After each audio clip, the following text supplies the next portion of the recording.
आकाशवाणी है।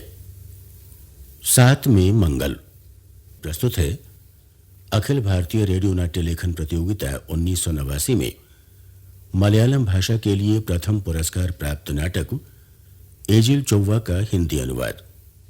लेखक हैं इब्राहिम वेंगरा। हिंदी अनुवाद डॉक्टर M.S. गोमती अम्माल ने किया है। तो सुनिए नाटक 7 में मंगल।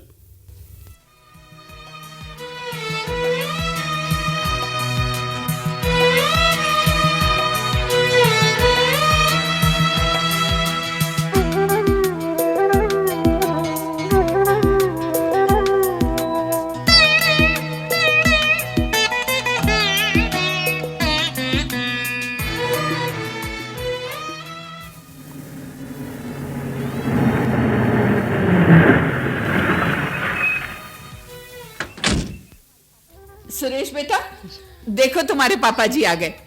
मेरा कहा ठीक निकला ना? हाँ माँ, तुम्हारे सामने मैं हार मान लेता हूँ। हार मानकर बच जाने की जरूरत नहीं है। याद रखो, तुम्हारे पापा ने कुछ कहा तो वो हो कर ही रहेगा। अरे भाई, ये माँ बेटे के बीच क्या बहस हो रही है? आपके बेटे ने कहा कि आप हाँ, बेटा, अपनी माँ की बात सुनी तुमने? मेरा बेटा माने वो तुम इसके कुछ लगते ही नहीं हो। अच्छा हाँ, आप बोलो, क्या कहा हमारे बेटे ने? मैं बताता हूँ पापा। मैंने माँ से कहा कि आप दोपहर का खाना खाने नहीं आएंगे। अच्छा, तो फिर तुम्हारी माँ ने क्या कहा? उन्होंने कहा कि आप जरूर आएंगे और आप आ गए। अरे भाई, हमारा बेटा महीनों बाद घर आया है और मैं ऑफिस में बैठा रहूं? अरे नहीं। अच्छा, अब वापस तो नहीं जाना है? अरे नहीं भाई, जाना है। क्या कहा, जाना है? जी हाँ, आज याद है कौन सी तारीख है? पिछले 25 सालों से मैं ये तारीख कभी नहीं भूली, तो आज कैसे भूल सकती हूँ? अरे भाई, आज है अक्टूबर की 31वीं तारीख। आई समझ में? ऑफिस में इस दिन बहुत सारे काम होते हैं, ये भी समझती होंगी आप। अरे भाई, अपनी पत्नी के साथ लंच लेने और उसे एक झलक देखने के लिए अगर थोड़ा सा पेट्रोल फूंक डाला तो बस इतना ही तो किया मैंने, है? क्यों भाई सुरेश जी बेटा, मेरी तरफ ऐसे क्या देख रहे हो? पापा, आप मेरे लिए हमेशा एक अचंभा ही रहे। अच्छा, हाँ सच? हाँ, वाह। हाँ पापा, हाँ। अब यही देखो ना, आपने टेलीग्राम भेजकर मुझे तुरंत बुला लिया। यहाँ पहुंचकर जब माँ से कारण पूछा तो वो आपसे पूछने को कहती है। अच्छा। आपने मुझसे कुछ खास बात भी नहीं की और अब आप खाना खाकर ऑफिस लौटने की बात कह रहे हैं। तो ये बात है। क्यों भाई देवू, तुमने मेरे बेटे को कुछ भी नहीं बताया? बिल्कुल कुछ भी नहीं।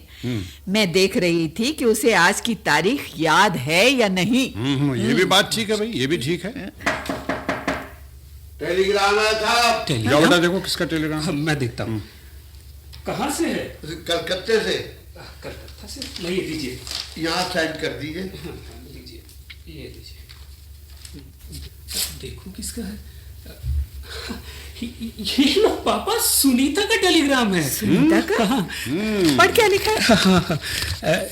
Happy wedding anniversary, congratulations for silver jubilee, Sunita और शेखरन। Oh my God. हाँ तो बेटा सुरेश, अब मुझे लगता है तुम्हें अपने बुलाए जाने का कारण समझ में आ गया होगा। सॉरी, वेरी सॉरी पापा, मैं बिल्कुल भूल गया था। माँ, पापा, मेरी ओर से भी आप दोनों को बहुत बहुत बहुत बधाई। देखो बेटा, मेरी और तुम्हारी माँ की शादी हुए आज 25 साल हो गए हैं। हाँ। इतने साल हमने बड़ी खुशी के साथ जिंदगी बिताई है। एक शहर से दूसरे शहर ट्रांसफर होने पर भी 31 अक्टूबर हम कभी भूले नहीं बेटा। हाँ, लेकिन इतने बरसों तक एक भेद मैंने जरूर छिपाए रखा है। क्या? वो क्या? नहीं, अभी नहीं। वो भेद तुम्हें वक्त आने पर ही बताऊंगा। हाँ, वो हर साल वेडिंग एनिवर्सरी पर अपनी पसंद का तोहफा मैं तुम्हारी माँ को देता आया हूँ।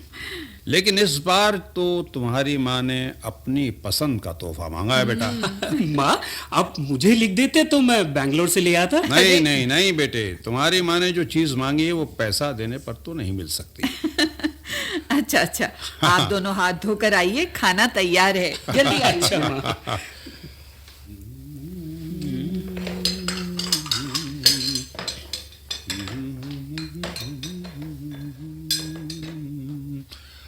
तो सुरेश बेटा, तुम सोच रहे होगे कि मैं ये सब क्या कह रहा हूँ ना? हाँ? नहीं पापा, आप तो हमेशा ही ऐसी अर्थ भरी बातें बोलते हैं। अरे वाह वाह वाह वाह भाई, आज का लंच तो अपने बेटे की पसंद का तैयार किया तुमने, क्यों देवू? हाँ? भाई क्यों ना करूं, बेंगलुरु में उसे ऐसा खाना कहाँ मिलता होगा। सच में। भाई, आपके हाथ का बनाया स्वादिष्ट खाना और दुलार के साथ खिलाना सब याद आता है। हाँ भाई, इसीलिए तो मैं पेट्रोल फूंक कर इतनी दूर से चला आता हूँ। लो। हाँ तो वो मैं क्या कह रहा था? वो पापा, आप माँ के मांगे गए तोहफे के बारे में। हाँ हाँ हाँ हाँ हाँ भाई बेटा, तुम्हारी माँ की इच्छा है कि हम तीनों कल सवेरे अपने गांव चलें। Wow, very good, what a fantastic idea. और हाँ, तुम्हारी माँ की हवेली में हम लोग एक हफ्ता ठहरेंगे, ठीक है? वाओ। और बेटा, यही वो तोहफा है जो तुम्हारी माँ ने मांगा है। माँ, अगर सुनीता भी हमारे साथ होती तो कितना अच्छा होता ना। नहीं बेटा, वो आजकल सफर नहीं कर सकती। क्यों? तुम मामा बनने वाले हो। अरे ये क्या बेटा, तुम इतनी जल्दी खा चुके? बस अरे भाई, बस। थोड़ी सी खीर हाँ, खाओ लो ना, ना, अच्छी थोड़ी बनी सी है। बहुत नहीं अच्छी नहीं है। नहीं, बिल्कुल नहीं, बिल्कुल नहीं। अब कुछ भी नहीं चलेगा माँ।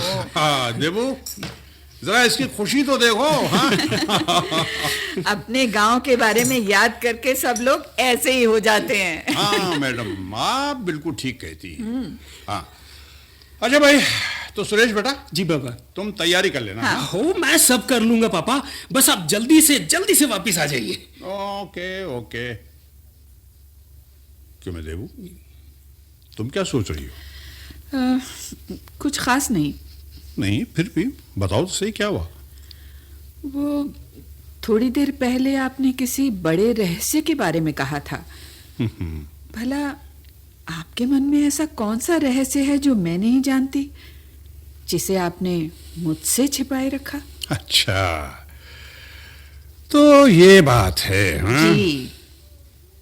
देखो देवू, जब से मैंने तुम्हारे गले में मंगलसूत्र पहनाया है, तब से कोई रहस्य तुमसे नहीं छिपाया है, ये तो तुम जानती हो। बिल्कुल। हाँ, उससे पहले का एक बड़ा रहस्य मैं तुमसे अभी तक छिपाता आया हूं। ओह।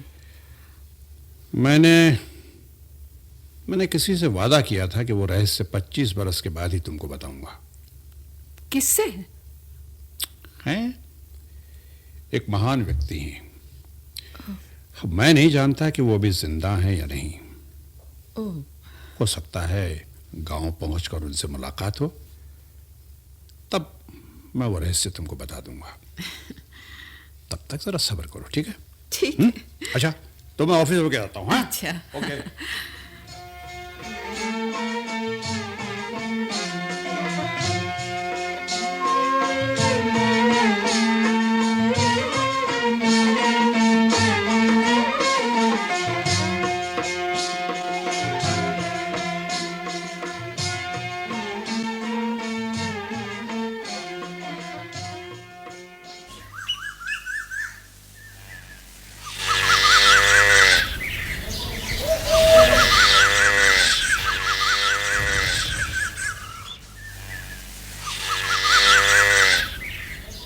अनंतन बेटे, जी मामा जी। मुझे तुमसे कई बातें करनी है। जी कहिए। अच्छा ये बताओ, लौटना कब है? बस एक हफ्ते की छुट्टी ली है मामा जी। और आगे बढ़ा सकते हो? अब देखिए, उसके बारे में तो सोचा नहीं है, लेकिन क्यों, बात क्या है? बेटा, इस परिवार की हालत तो तुम देख ही रहे हो। वो जो पुराना खलियान है, वहां के सारे बखार ईंधन के काम आ गए। मामा जी, धान नहीं है तो बखारों की क्या जरूरत है?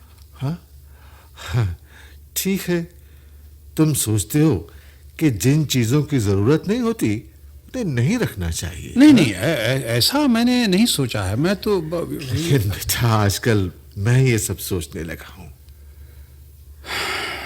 अनंतन जी, तुम तो जानते हो कि मेरे बच्चे सब दूर दूर जगहों में सेटल हैं। यहाँ जानकी और मैं हवेली का पहरा देने के लिए बचे हैं बस। बेटे, कुछ दिन पहले तक लाठी के सहारे बाहर जाकर सूरज का उजाला देख लेता था, अब वो भी नहीं हो सकता।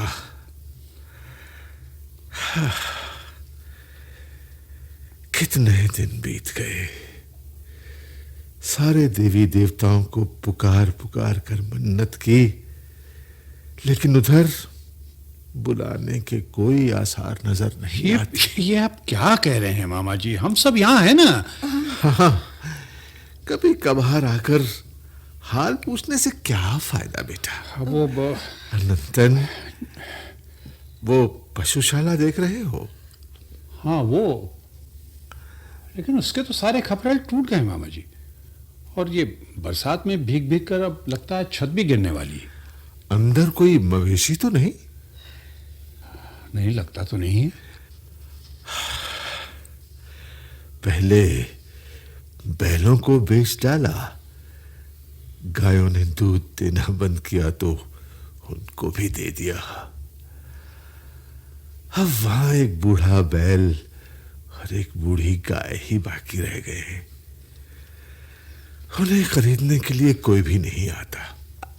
आप ऐसा क्यों सोच रहे हो? जानकी, मैं चाहता हूं कि ना बोलूं, लेकिन ऐसे मौके बार बार थोड़े ही मिलते हैं। अरे अनंतन जी, बेटे, मैंने तुम्हें बहुत दुख पहुंचाया है। तुम मेरे भांजे हो और दामाद भी। तुमसे मैं जो कह सकता हूं वो सब दूसरों से तो नहीं कह सकता। 2 दिन पहले कचहरी से एक नोटिस आया है।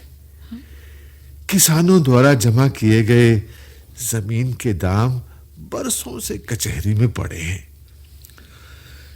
लेकिन उसे लेने जाए कौन? बेटे जी, अगर हो सके तो वो रकम तुम ले आओ और जानकी को दे दो। जी, मामा जी, जिससे वो मेरा अंतिम संस्कार कर सके। क्या पिताजी, कैसी बातें करते हो? आप इनसे ये सब क्यों कह रहे हैं? मेरे बड़े भाई सब यही है ना, केवल बेटियां ही तो चली गई हैं। देखिए पिताजी, बेमतलब की बातें कहकर आप हमारा दिल क्यों दुखा रहे हैं? आप नहीं जानते हमें यहाँ आने के लिए कितनी मुसीबतें झेलनी पड़ी हैं। नहीं बेटी, मैं जान भी नहीं सकता। मैं बूढ़ा हो गया हूँ, इसलिए कभी कभी बेमतलब की बातें भी कह डालता हूँ। देखो देखो देवू, गांव की खूबसूरती केवल यहाँ की प्रकृति ही नहीं, यहाँ के लोगों का दुख दर्द और उलाहने भी होते हैं। लेकिन मामा जी मुझे अपना समझकर ही तो कह रहे हैं, मुझे इससे खुशी मिल रही है। देखो, उनसे बहस मत करो। ठीक है। मामा जी, सुरेश कहाँ चला गया? वो पहली बार गांव आया है ना, बस घूमने निकल गया। अरे अरे देवती, मैंने तुम्हारे बेटे को नहीं देखा। जी, वो आपके पास आया था, आप सो रहे थे। अच्छा, बस गांव घूमकर आता ही होगा। अच्छा, तो मामा जी, देवू और मैं जरा बाहर घूम कर आते हैं। जी ठीक है। हाँ वो मामा जी, मैं आपकी सारी बातें याद रखूंगा, किसी वकील से मिल लूंगा मैं। अच्छा बेटा, कम से कम तुम ऐसे बोल सके, यही मेरे लिए बड़ा भाग्य है। अच्छा बेटा, तुम घूमो, मैं जरा अपने कमरे में जाता हूँ। हरे कृष्ण, हरे कृष्ण। आओ देवो। चलो। अरे दोनों कहाँ चल रही है? अरे मामी, सुना है आज बैल जोत प्रतियोगिता है, वही देखनी है। हाँ हाँ, आज है बैल जोत प्रतियोगिता। जी। जल्दी लौटोगे ना? जी हाँ, जी हाँ। हाँ, मैं यहाँ का स्पेशल खाना बना रही हूँ, तुम्हारे शहर के खाने से अलग। हाँ माँ, हम जल्दी आ जाएंगे। आप चिंता मत कीजिए, हम शाम से पहले लौट आएंगे। आओ देखो। चलो।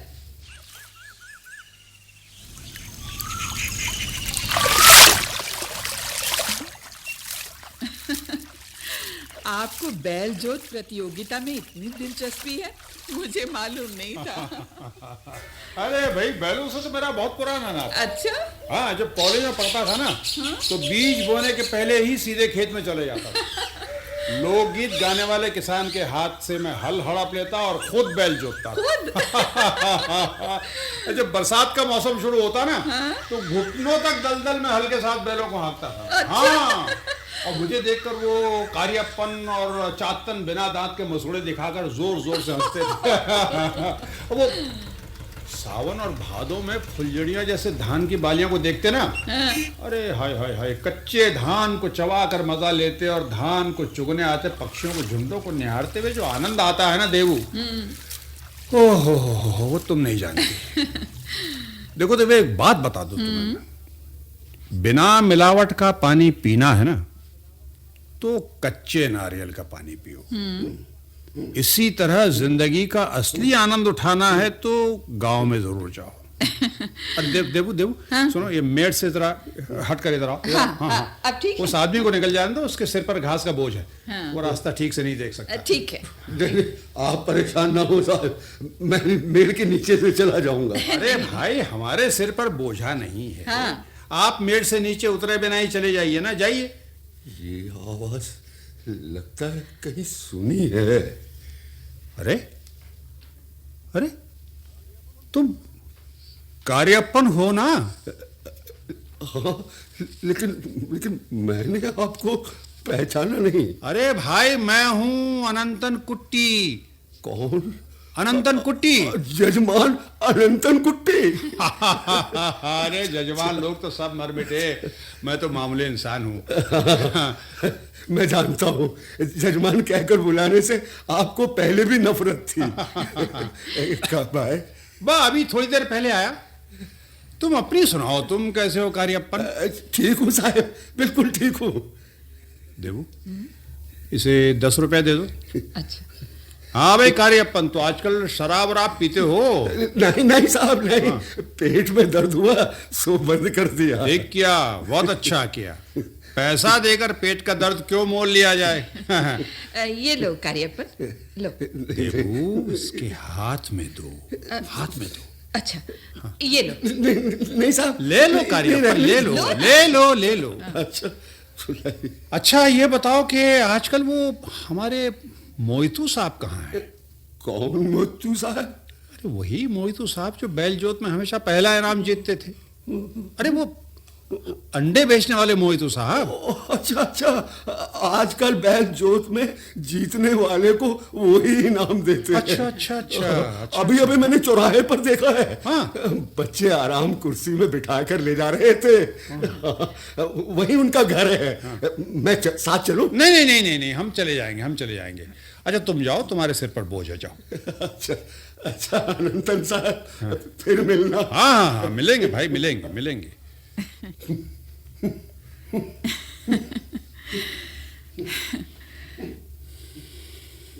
एक बात पूछूं? पूछो। आपके और मोहितू साहब के बीच क्या रिश्ता है? ठीक पूछा। मुझे दरअसल में तुमसे इसी सवाल की प्रतीक्षा थी। देवू, ये जान लो कि मेरा और मोहितू साहब का रिश्ता शरीर और आत्मा के रिश्ते जैसा है। आज मैं जो भी कुछ हूं ना, सब उनकी मेहनत, सहयोग और आशीर्वाद का फल है। पिछले कुछ वर्षों से हमारा संपर्क सूत्र कहीं टूट गया है और फिर से जुड़ नहीं पाया। मोहितू साहब मुझसे कहीं ज्यादा उम्र वाले आदमी हैं। देवू, तुम्हें तो मालूम है ना जब मैं 15 साल का था तो पिताजी चल बसे थे। हाँ। मेरे मामा यानी तुम्हारे पिताजी ही हमारा सहारा थे। लेकिन मेरी माँ को अपनी बहन कहने में भी वो लजाते थे। पर क्यों? भाई बहन के रिश्ते में ऐसी बातें शोभा नहीं देती। नहीं, तुम नहीं जानती देबू, तुम नहीं जानती। मेरी माँ ने एक विजातीय अध्यापक से प्रेम विवाह किया था जो स्वतंत्रता आंदोलन में बढ़ चढ़ कर भाग ले रहा था। हाँ। और मामा जी को ये सब पसंद नहीं था। हाँ, थोड़ा बहुत बड़ी चाची से सुना है मैंने। फिर भी देवू, हमारी पीड़ा नहीं समझी होगी तुमने। कॉलेज की फीस भरने के लिए घर में एक पैसा नहीं था।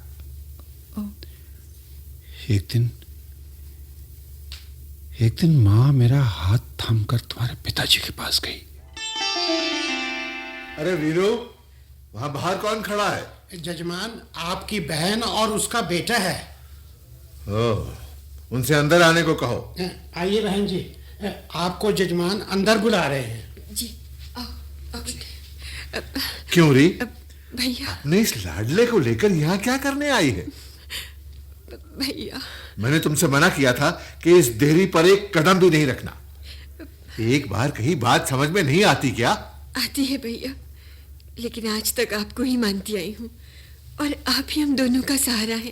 ठीक है, ठीक है, कहो क्यों बधाई हो यहाँ? अनंतन 10वीं पास हो गया भैया, फर्स्ट आया है। अरे तो मैं क्या करूं? भैया, कॉलेज में पढ़ने की इसकी बड़ी इच्छा है। तो पढ़ाओ, किसने मना किया है? आपसे क्या छुपा है, आजकल तो दिन बिताना मुश्किल हो रहा है। ये सब उस समय याद करना था जब उस स्वतंत्रता सेनानी के पीछे चल पड़ी थी। भैया, क्या करता था वो, हैं? नारे लगाता था, वंदे मातरम। समुद्र के पानी से नमक बनाता था, विदेशी कपड़ों की होली जलाता था। फिर क्या मिला उसे, हैं? अंग्रेजी फौज की मार खानी पड़ी ना। आखिर में खून उगलकर मर गया। जो कुछ कमाया था वो गांधी फंड को दान दे गया। भैया, आपने जो कुछ कहा सब उन्होंने किया, लेकिन अपने लिए नहीं, बल्कि इस देश के लिए, देश की जनता के लिए। अच्छा अच्छा, अब ज्यादा मत बोल। अगर भूखी है तो थोड़ा धान और मिल जाएगा। मुझे नहीं चाहिए। अनंतन को कॉलेज में पढ़ाना है, उसके लिए थोड़े पैसों का इंतजाम कर दे तो बहुत अच्छा हो भैया। कान खोल कर सुन ले, इस लड़के को कॉलेज भेजने के लिए मैं एक पैसा भी नहीं दूंगा। इसी आशा में यहाँ खड़ी मत रहना।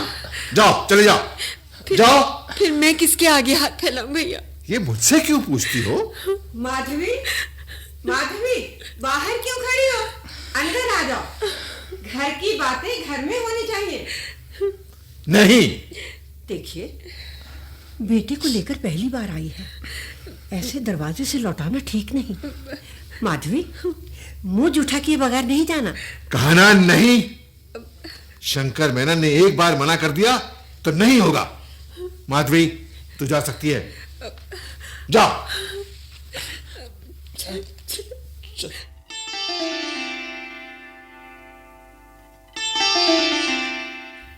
इसके बाद मरते दम तक मेरी माँ तुम्हारे पिताजी के पास नहीं गई।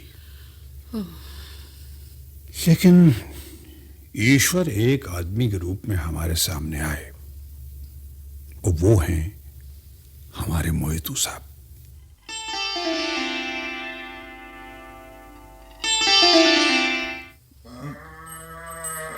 माधवी, आखिर परेशानी क्या है आपको, मुझे बताइए ना। मोहितू भाई, मुझे बहुत सारा रुपया चाहिए। अनंतन को कॉलेज भेजना है, इसीलिए गाय को बेचने का ना ना निश्चय ना ना, ये मैं नहीं मानूंगा। अनंत तो इसी गाय का दूध पीता है। अरे इसे बेच देंगी तो दूध कहाँ से मिलेगा उसे? देखिए, हमारा कहना मानिए और इस गाय को अभी मत बेचिए। और आपकी जो जरूरत है उसके लिए मैं इंतजाम करूंगा। मैं तुमको कैसे समझाऊं भाईजान? वो आप कहिए तो मैं समझ जाऊंगा। मैं अनंतन को पढ़ाना चाहती हूँ, उसके पिताजी की बड़ी इच्छा थी। मोहितू भाई, मुझे उनकी इच्छा पूरी करनी चाहिए ना। हाँ हाँ, लेकिन उसके मामा ने सहायता करने से मना कर दिया। ओफो, आप परेशान मत होइए। उसे कॉलेज में भर्ती कराना है, बस इतना ही है ना। मैं इसकी जिम्मेदारी लेता हूँ। मोहितू भाई, मैं जानता हूँ अनंतन के पिता बहुत ही नेक इंसान थे। खुदा ने उनको ऊपर बुला लिया। अच्छे लोग अल्लाह को प्यारे होते हैं। माधवी, तुम बेटे को पढ़ाने की फिक्र छोड़ दो। अल्लाह ने चाहा तो सब ठीक हो जाएगा। हाँ हाँ भाईजान।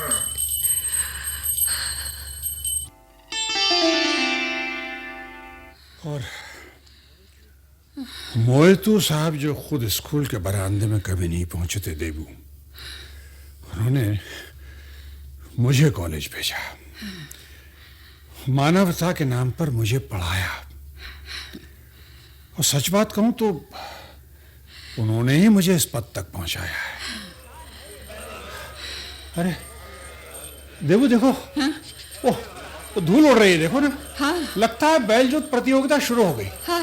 अरे जल्दी करो ना भाई, तुम कदम बढ़ाओ। हाँ हाँ, देखो तो कितनी तेज चल रही हूँ, मैं तो दौड़ रही हूँ।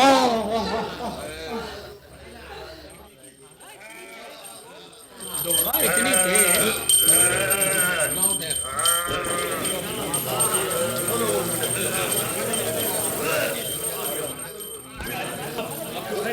उपस्थित सज्जनों, हर वर्ष की भांति इस बार भी बैलजोत प्रतियोगिता सफलतापूर्वक संपन्न हो गई।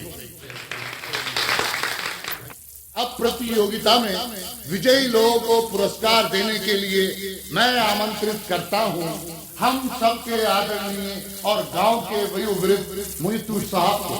मोहितू साहब आइए आइए आइए। भाइयों, मुझे बहुत खुशी है कि इस साल भी आपने इनाम देने के लिए मुझे यहाँ बुलाया। हमारी ये परंपरा बहुत वर्षों से चलती आ रही है और मुझे उम्मीद है कि आने वाले वर्षों में भी इसी तरह चलती रहेगी। अब विजेता लोगों को इनाम देने की रस्म पूरी होगी।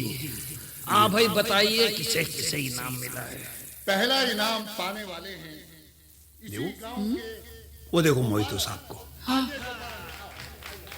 इतनी उम्र हो गई अब तो। हैं? हाँ, बहुत बूढ़े लग रहे। मुझे लगता है अब तो पहचानने की शक्ति भी नहीं होगी। फिर भी चेहरे पर कितना तेज है। हाँ। देखो एक काम करते हैं। हाँ? हम यहाँ उनसे नहीं मिलेंगे तो उनके घर जाएंगे। घर कहाँ है आपको मालूम है? अरे ढूंढ लेंगे, कोई ना कोई पता तो बता ही देगा ना। आओ। हाँ। आओ वहीं चलते। चल।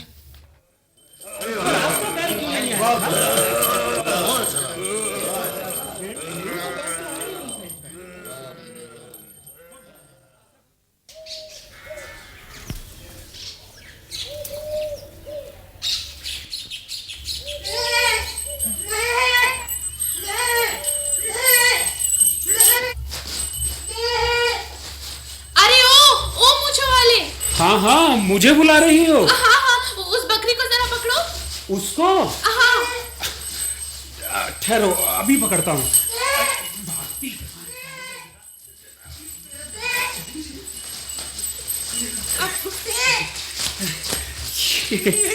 ये लो, पकड़ लिया। हाँ, बहुत शैतान है। कौन? मैं? जी नहीं, ये बकरी। बहुत बहुत शुक्रिया। अब शुक्रिया छोड़ो और जल्दी से रस्सी दो। इसे बांधो, नहीं तो इसके कान सिर से अलग हो जाएंगे। लो पकड़ो।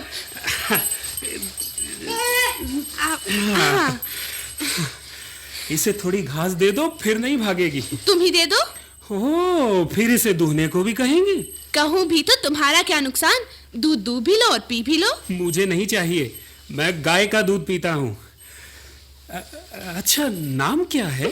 किसका? बकरी का? नहीं, अच्छा अब नाम तो बता दो। फातिमा बीबी। घर में सभी फातिबी कहकर पुकारते हैं। फातिबी? हाँ। तुम कहाँ के हो? पहले कभी दिखाई नहीं दिए। मैं यहीं का हूँ। झूठ बोलते हो। अगर यहाँ के होते तो पहले मैंने देखा होता। सच सच बताओ। शंकर मेनन के बारे में सुना है? कौन शंकर मेनन? करे कट्टू के शंकर मेनन। हाय हाय, वो तो बड़े लोग हैं। क्या लगते हो उनके? बेटी का बेटा। हाय रे दैया, मैं चली। अरे सुनो। हाँ, रोज बकरी को चराने इस खेत में ही आती हो? हाँ, आ जाती हूँ। तुम्हारा नाम क्या है? सुरेश। अच्छा, कल भी बकरी के गले की रस्सी तोड़ देना, मैं पकड़ दूंगा। ये शरारती है। सिर्फ बकरी। अच्छा फाती भी, करे कट्टू जाने का आसान रास्ता कौन सा है? अब मेरे साथ आ जाओ। चलो। हाँ, चलो। अब देखो, इस मेड़ पर चलो। हाँ, मैं बकरी के साथ साथ पीछे चलूंगी। कौन कौन है तुम्हारे यहाँ? अब सिर्फ अब्बा। और तुम्हारी अम्मा जान? वो नहीं है। ओह। और कौन कौन है घर में? मैं, अब्बा और ये बकरी। अब अच्छा सुनो, इस मेड़ से थोड़ा आगे जाकर उधर बाड़ा दिखाई देगा। हाँ, अच्छा। उधर से अंदर जाओगे तो एक सांपों का मंदिर आएगा। थोड़ा और आगे चलने पर है ना, एक छोटी सी पगडंडी दिखाई देगी। उस पर थोड़ा और आगे जाओगे तो मालिक शंकर मेनन का घर दिखाई देगा। अच्छा अच्छा अच्छा, मैं चला जाऊंगा। हाँ, चल चल। हाँ, चल चल चल।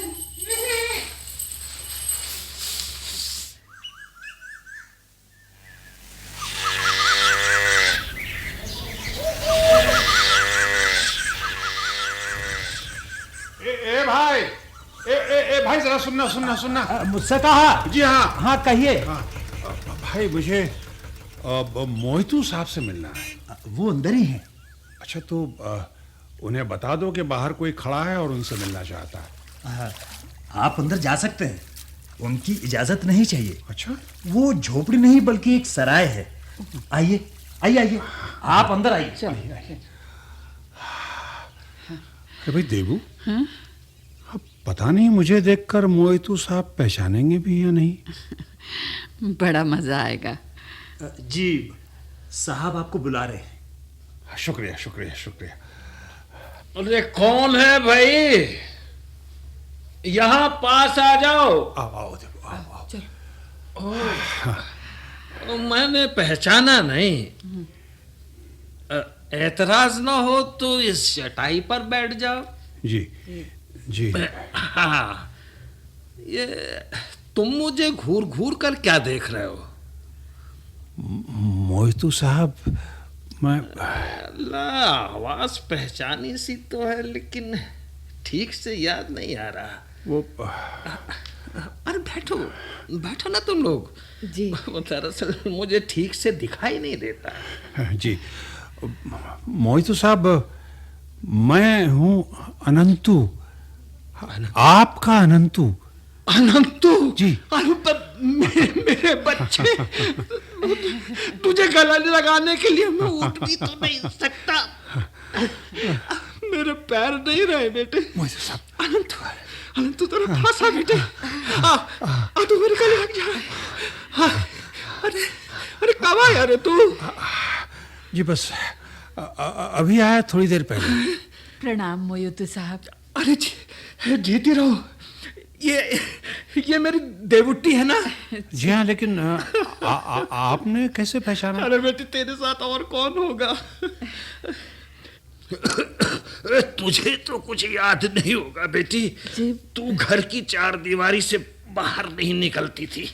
जी मुझे हल्की सी याद है। फातिमा, ओ फातिमा। मोहितू साहब, ये फातिमा कौन है? बेटी है मेरी। आपकी बेटी? अल्लाह ने मुझे बस ये एक बेटी ही दी है। तो ठीक है मोहितू साहब, लेकिन आपने शादी कब की? करीब 18 बरस हुए। तेरे पुराने पते पर मैंने खत भी भेजा था, लेकिन कुछ दिनों के बाद डाकिया चिट्ठी वापस ले आया। वो ऐसा है मोहितू साहब कि मेरे भी ट्रांसफर होते रहे और पते बदलते रहे। जी। अब गलती ये भी कि मैं आपको इत्तला नहीं कर सका। वो आपकी बीवी यहाँ नहीं है क्या? नहीं, मैं काफी बीमार हुआ, चल फिर नहीं सकता, तो वो मुझे छोड़कर चली गई। अब किसी और के साथ निकाह कर लिया है। अच्छा। लेकिन मेरी बेटी ने मुझे नहीं छोड़ा। वो अभी कहीं बाहर गई है, वो शायद बकरी चराने। ये आपके पैरों को क्या हुआ? कई साल पहले की बात है। 15 अगस्त को बैल जोत प्रतियोगिता थी। बड़ा जोश था मुझ में, बैल भी खूब तेज तेज दौड़ रहे थे कि अचानक मेरे हाथों से हल फिसल गया और मैं गिर पड़ा, बेहोश हो गया। लोगों ने अस्पताल पहुंचाया, होश आया तो दोनों पैर गायब थे मेरे, अपाहिज हो गया मैं। कई दिन तक अस्पताल में रहा। बाहर आया तो गांव के लोगों ने 2 बैसाखियों और 1 पहिए वाली कुर्सी खरीद दी। बस बच्चे उस कुर्सी पे बिठा के मुझे ले जाते हैं इधर उधर। लेकिन बेटी, ये तेरी आंखों में आंसू क्यों आ रहा है? नहीं, कुछ नहीं, कुछ नहीं मोहित तो सब कुछ नहीं। अनंतु बेटा, आज गांव में भला क्यों आए हो? मुझे देखने ना। जी। भला मेरे लिए इससे बड़ी खुशी की बात और क्या हो सकती है? वैसे तुम दोनों खुश तो हो ना? जी मोहित साहब, बस यही साबित करने के लिए तो हम दोनों मिलकर यहाँ आए हैं। देवू बेटा, कितने बच्चे हैं? जी 2, एक बेटा और एक बेटी। बेटा मेरे साथ है। कहाँ है? गांव घूमने निकला है। अनंतु, तुम भी तो इस बात में कम नहीं थे। जी। शादी हुआ जी, वो 25 बरस बीत गए अब तो। 25 बरस? जी। 25 महीनों जैसे गुजर गए। बेटा जी, अपनी बीवी को वो सारी बातें बता दें क्या? जी नहीं मोहित साहब, अभी तो पिछले 25 वर्षों से मैंने ये रहस्य छिपाए रखा है। मैंने कसम खाई थी कि ये रहस्य मैं आपके सामने ही खोलूंगा और तभी सच्चाई बताऊंगा। याद है ना आपको? मैं भूला नहीं हूं। उस समय की हर घटना मेरी आंखों के सामने जैसे तैर रही है।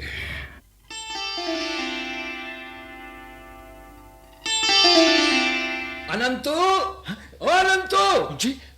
ये तू चुप चुप कर क्या देख रहा है? अरे वो तेरी माँ का घर है, घुस जा अंदर सीधा। वो माँ डांटेंगी, कहा है कि वहां मत जाना। ठीक है, लेकिन ये तू लुके छुपे क्या देख रहा है? वो देवू को देखने के लिए आज भी कोई आया था। अरे आने दे, देख के वापस चला जाएगा, इसमें तेरा क्या नुकसान है? देख, तू मुझे सच्चाई बता दे। जी, कौन सी सच्चाई? ये तेरे रंग कुछ दिनों से मैं खूब देख रहा हूँ। तू देवू से प्यार करता है ना? अरे सर क्यों झुका लिया? सच सच बता ना। जी हाँ, बेहद प्यार करता। हाँ तो ठीक है, अब तू घर जा, मैं निमट लूंगा, सब ठीक हो जाएगा। जा जा। जी जी, अच्छा।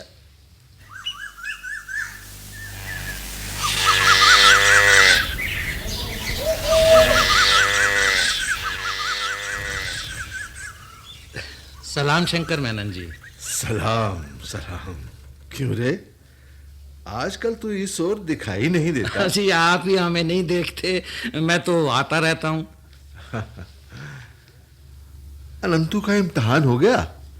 आपको ये जानकर खुशी होगी कि अनंतु कॉलेज में अव्वल आया है। अरे हमारे इस पूरे गांव में इतना पढ़ा लिखा लड़का कहाँ मिलेगा?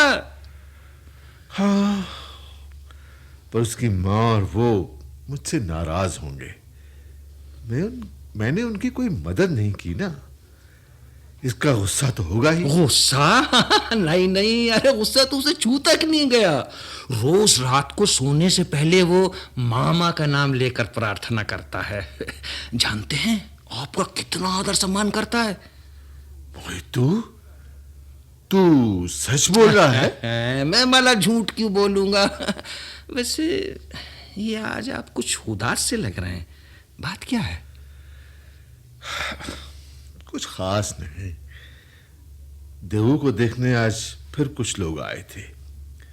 ये 10वां रिश्ता था, कुछ भी ठीक नहीं बनता। लेकिन इसकी वजह क्या है? देवू की जन्म कुंडली में 7वां मंगल है जी।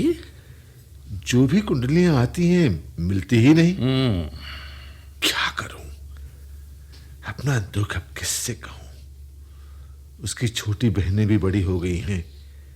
पहले बड़ी को विदा करें तभी तो छोटियों का नंबर आएगा। वो कोई ना कोई रास्ता तो होगा ही। रास्ता? हाँ, सभी के लिए रास्ते हैं। अगर मंगल दोष वाला कोई लड़का मिले तब कुंडलियां मिल जाएंगी। देखिए, अंडे खरीदते बेचते मैं इस पूरे गांव में बरसों से घूमता फिरता हूँ। किस सीप में कौन सा मोती है कौन जाने। मैं भी देखूंगा। अच्छा, अब मैं चलता हूँ। अरे जलपान करके जाना। देखिए वो सब बाद में, फिर कभी। अच्छा, जैसी तुम्हारी मर्जी।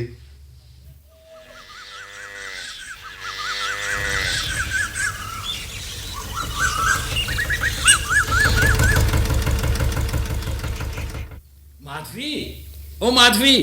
कौन? मोतू भाई, आओ आओ। अभी मैं तुम्हें ही याद कर रही थी। क्यों? अनंतन के पास होने की खुशी में थोड़ी सी खीर बनाई थी, तुम्हें खिलाने की सोच रही थी भाईजान। यही अल्लाह के खेल है। आपने सोचा और मैं आ पहुंचा। ये अनंतु कहाँ गया? अरे खेत में बैठा चिड़ियों से बातचीत करता होगा। आपसे एक बात पूछूं? नाराज तो नहीं होंगी? भला तुमसे मुझे क्या नाराजगी भाईजान। आज मैं जहाँ खड़ी हूँ उस स्थान तक तुम्ही ने तो पहुँचाया है। अच्छा बताओ, क्या कहना चाहते हो? वो आपके भैया शंकर मेनन की बड़ी बेटी है ना, वो देवुट्टी, उसे देखने कई लड़के आए पर कोई रिश्ता पक्का ही नहीं हुआ। अच्छा, हम उस रिश्ते के बारे में क्यों ना सोचें? हमारा अनंतु उसे बेहद प्यार करता है। सोचे क्या क्या वो लोग उस घर के पास हमें फटकने नहीं देंगे भाईजान? वो सब मैं ठीक कर दूंगा। मोहितू भाई, तुम भैया को ठीक से नहीं जानते। मैंने खूब जान लिया है उनको। जमीन से उठाएं तो एकदम गिर जाएंगे। देखो, वाकई अनंतु बहुत चाहता है उसे। अगर रिश्ता होगा भी तो मुझे कोई एतराज नहीं भाईजान। खूब कही। अब मैं अपना काम करूंगा। मैं वो जरा खेत की तरफ घूम आऊं हैं। भाईजान,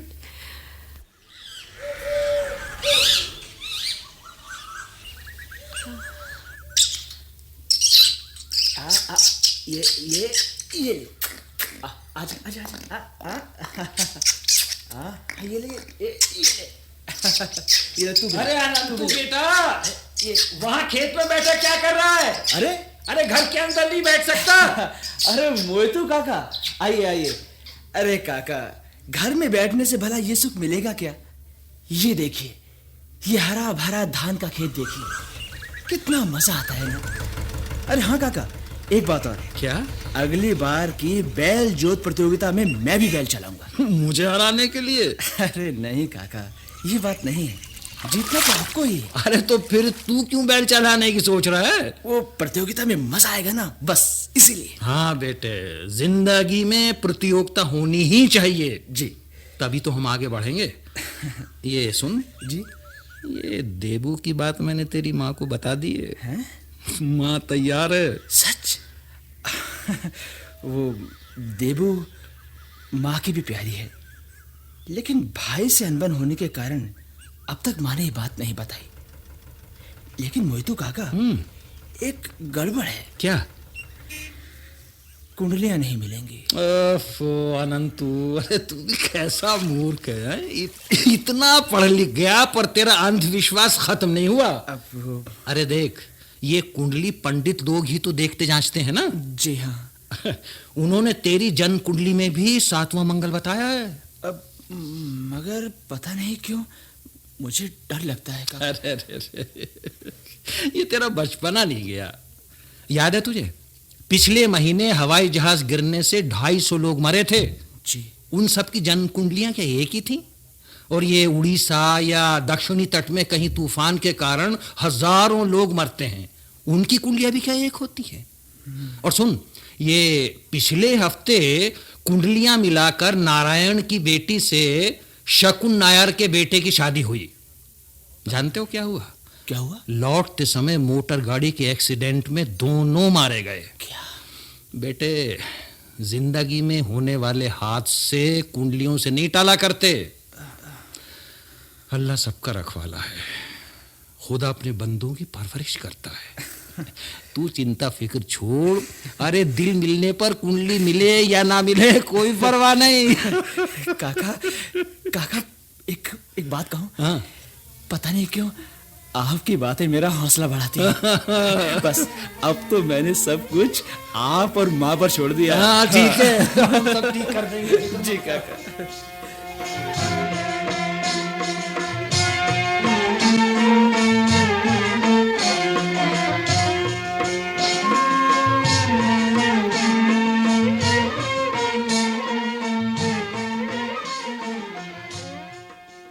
सलाम भाभी जान। अरे मोयोतू, अरे आओ।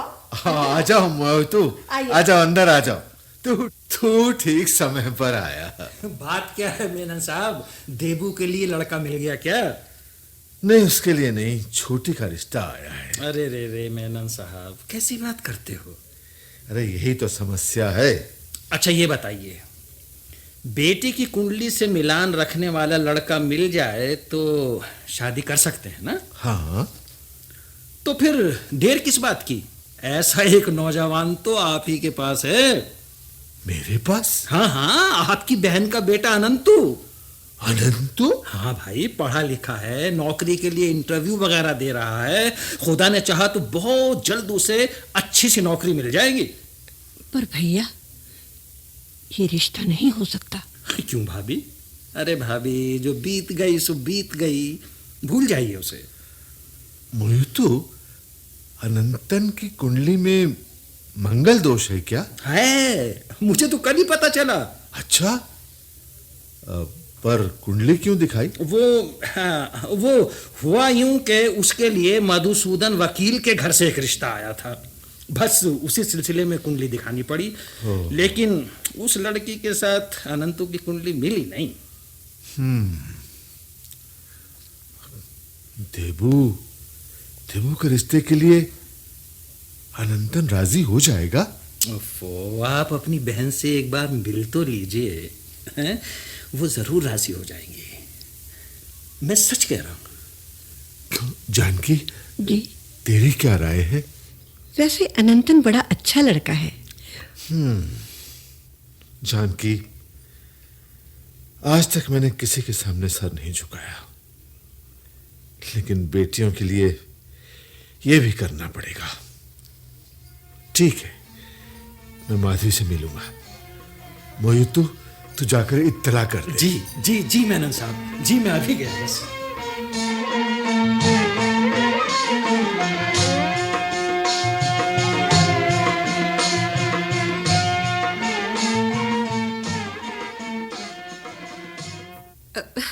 मोहितू भाई, तुम सच कह रहे हो? शंकर भैया यहाँ आ रहे हैं? क्यों, यहाँ नहीं आ सकते क्या? अरे भाई, एक भाई अपनी बहन के घर आ रहा है। इस झोपड़ी में? माधवी! अरे लो, मेनन साहब आ भी गए। भैया। माधवी, मैं बहुत शर्मिंदा हूं। मैंने तुझे बहुत दुख पहुंचाया है, मुझे माफ कर दे बहन। भैया, मुझसे माफी मांगने की जरूरत नहीं है तुम्हें। आपका कोई कसूर नहीं, सब मेरे भाग्य का दोष है। अंदर आओ भैया। हाँ, आइए आइए ना, अंदर आ जाइए। अरे माधवी, तू यहाँ कैसे गुजारा करती है? हवा और रोशनी तो बिल्कुल नहीं है। परवाह नहीं भैया, नारियल के पत्ते हैं, ठंडक मिल जाती है। लेकिन अब तुझे और अनंतु को यहाँ नहीं रहना। अपने परिवार में लौट चलो बहन, मैं तुम्हें लेने आया हूँ। नहीं भैया नहीं, यही झोपड़ी मेरे सुख दुख का साथी है। अनंतन के पिताजी कहा करते थे कि अपनी झोपड़ी को राजमहल समझना। मेरे लिए यही राजधानी है भैया। अच्छा, जैसी तुम्हारी मर्जी बहन। मैं किसी आशा से यहाँ आया हूँ, मुझे इनकार नहीं करना। क्या बात है भैया? मैं अनंतु के लिए देवों के रिश्ते की बात करने आया हूँ। माधवी, पुरानी बातों को दिल से नहीं लगाना। भैया, अगर आप यही आशा लेकर आए हैं तो मैं आपको निराश नहीं करूंगी। मुझे बहुत खुशी होगी मेनन साहब। लेकिन अनंतन की राय? उसे भी कोई एतराज नहीं होगा भैया। अरे आप जल्दी जलपान करके जाइए ना भैया। अब कुछ नहीं चाहिए माधवी, तुम्हारे आश्वासन से तो पेट भर भोजन का स्वाद आ गया। अरे कम से कम एक कप चाय तो माधवी। पीऊंगा, लेकिन उचित अवसर आने पर। भैया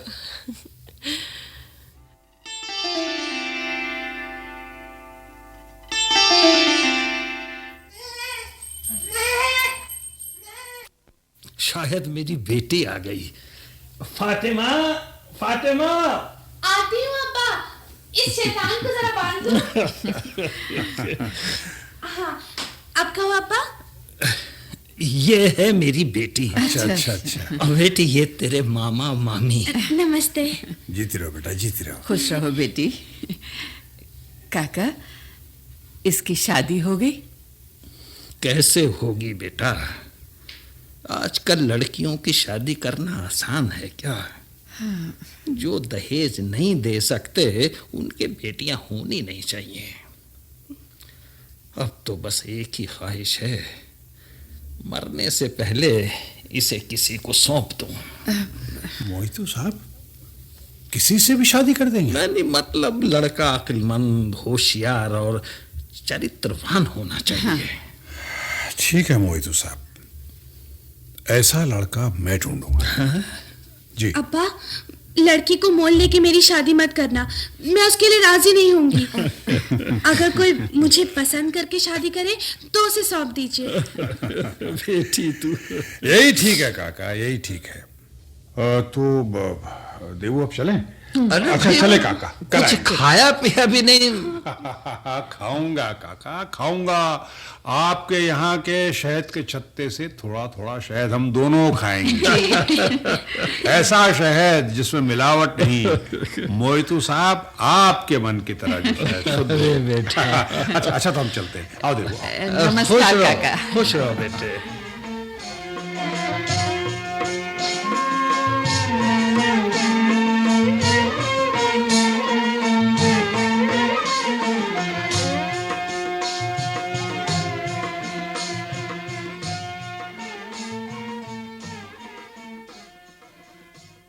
काका,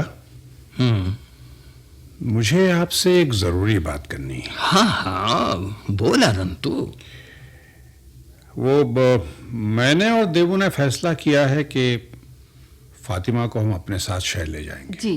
नहीं, मैं अब्बा को छोड़कर नहीं जाऊंगी। ठीक है, फिर हम काका को भी अपने साथ ले जाएंगे। नहीं बेटा, अपना गांव, अपनी मिट्टी, इसे छोड़कर मैं कहीं नहीं रह पाऊंगा।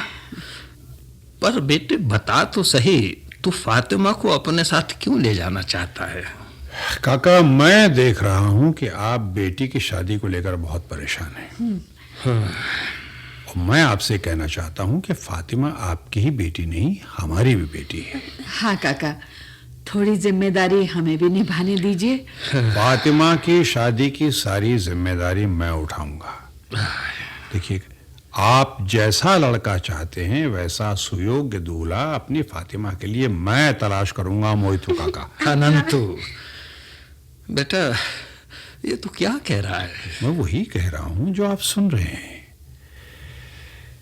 देखिए काका, आप ये बिल्कुल मत सोचिए कि मैं आपके एहसान का बदला चुकाना चाहता हूं। सच बात तो यह है कि आपने मेरे दिल में जिस इंसानियत और प्रेम का बीज बोया था, आज वही पेड़ की शक्ल ले रहा है। और काका, मैं चाहता हूं कि आपको उस पेड़ की शीतल छाया मिले। अनंत काका, आप इनकार मत कीजिए। वैसे तुम लोग कब लौट रहे हो बेटा? अब बस 2-3 दिन और हैं। हाँ। तो फिर बेटा इन 2-3 दिनों में गांव में जश्न मने। धर्म और जाति को भूलकर लोग हाथ में हाथ लेकर नाचे, खुशियां मनाए, भाईचारे और इंसानियत के गीत गाए। बिल्कुल काका, जिसमें सबका मंगल ही मंगल हो।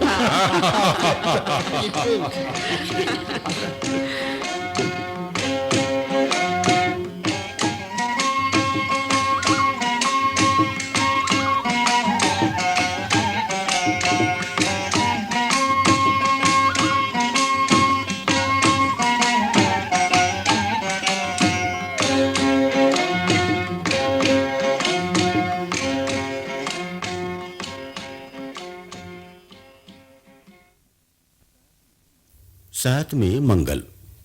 अभी आप मलयालम नाटक एजिल चौवा का हिंदी अनुवाद सुन रहे थे। नाटक के आलेख को अखिल भारतीय रेडियो नाट्य लेखन प्रतियोगिता 1989 में प्रथम पुरस्कार प्रदान किया गया था।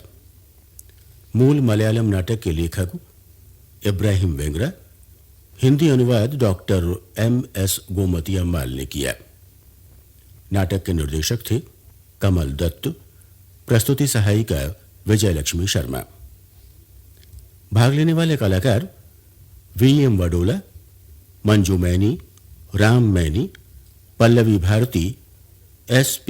इलाहाबादी, मोहम्मद अयूब, आदल राणा, परवीन शर्मा, कारी मोहम्मद इलियास, हंसराज भाटिया, तरुण बजाज, पुष्पा दत्त, बनवारी लाल झोल और माला कुमार। ये नाटक केंद्रीय नाटक एकांश द्वारा तैयार किया गया और आकाशवाणी के दिल्ली केंद्र से प्रसारित किया जा रहा था।